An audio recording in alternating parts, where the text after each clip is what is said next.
कांग्रेस ने देश की संपत्ति पर पहला अधिकार मुसलमानों को दिया है। ये देश का पैसा घुसपैठियों के बीच बांटेंगे। पहले जब उनकी सरकार थी उन्होंने कहा था कि देश की संपत्ति पर पहला अधिकार मुसलमानों का है। इसका मतलब ये संपत्ति इकट्ठी करके किसको बांटेंगे? जिनके ज्यादा बच्चे हैं उनको बांटेंगे। घुसपैठियों को बांटेंगे। प्रधानमंत्री के इस बयान पर अब विवाद छिड़ गया है।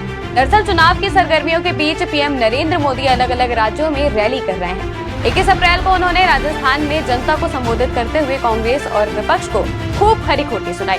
उन्होंने राजस्थान के बांसवाड़ा में एक चुनावी रैली को संबोधित करते हुए कांग्रेस पर तीखा हमला किया और कहा कि कांग्रेस मां बहनों का सोना लेकर घुसपैठियों को बांटना चाहती है। पीएम मोदी ने दावा किया कि कांग्रेस ने देश की संपत्ति पर पहला अधिकार मुसलमानों को दिया है। अपने संबोधन में उन्होंने मुस्लिमों को घुसपैठिया करार दे दिया। अब उनके इस भाषण पर विपक्ष की प्रतिक्रिया सामने आ रही है। पीएम के इस बयान पर अब विपक्ष और दूसरी पार्टियों ने उन्हें घेरना शुरू कर दिया है। लेकिन इससे पहले हम पीएम के बयान पर बात कर लेते हैं। आप खुद सुनिए उन्होंने क्या कहा। पहले जब उनकी सरकार थी उन्होंने कहा था कि देश की संपत्ति पर पहला अधिकार मुसलमानों का है। इसका मतलब ये संपत्ति इकट्ठी करके किसको बांटेंगे?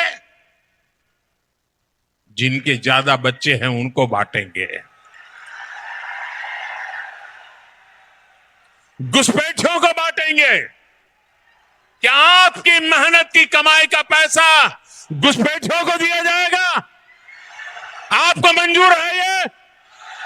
ये कांग्रेस का मैनिफेस्टो कह रहा है कि वो माताओं बहनों का सोने का हिसाब करेंगे, उसकी जड़ती करेंगे, जानकारी लेंगे और फिर उस संपत्ति को बांट देंगे और उनको बांटेंगे जिनको मनमोहन सिंह जी की सरकार ने कहा था कि संपत्ति पर पहला अधिकार मुसलमानों का है।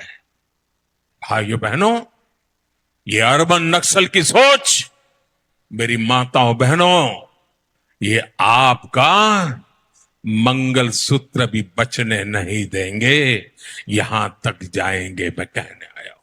अब इसके बाद कांग्रेस नेता राहुल गांधी ने इसका जवाब दिया है और एक्स पर लिखा, पहले चरण के मतदान में निराशा हाथ लगने के बाद नरेंद्र मोदी के झूठ का स्तर इतना गिर गया है कि वो घबरा कर अब जनता को मुद्दों से भटकाना चाहते हैं। कांग्रेस के क्रांतिकारी मैनिफेस्टो को मिल रहे अपार समर्थन के रुझान आने शुरू हो गए हैं। देश अब अपने मुद्दों पर वोट करेगा, अपने रोजगार, अपने परिवार और अपने भविष्य के लिए वोट करेगा। भारत भटकेगा नहीं। वहीं राहुल गांधी के बाद AIMIM चीफ असदुद्दीन ओवैसी ने भी एक पोस्ट कर पीएम के खिलाफ अपनी नाराजगी जाहिर की है। उन्होंने लिखा, मोदी ने आज मुसलमानों को घुसपैठिए बुलाया और कहा कि उनके ज्यादा बच्चे होते हैं। 2002 से लेकर अब तक मोदी की बस एक ही गारंटी रही है, भारत के मुसलमानों को गालियां दो और वोट बटोरो। अगर बात मुल्क की संपत्ति की हो रही है तो मोदी सरकार में देश के धन पर पहला हक उनके अरबपति दोस्तों का रहा है। भारत के 1% लोग आज देश का 40% धन खा गए हैं। आम हिंदुओं को मुसलमानों का डर दिखाया जा रहा है, पर सच तो ये है कि आपके पैसों से कोई और अमीर हो रहा है। पीएम का यह बयान धीरे धीरे आग की तरह फैल रहा है और प्रधानमंत्री की जमकर आलोचना भी हो रही है। अब इससे और क्या कुछ बवाल मचता है, ये देखना अभी बाकी है। आज की खबर के लिए महिमा शर्मा की रिपोर्ट।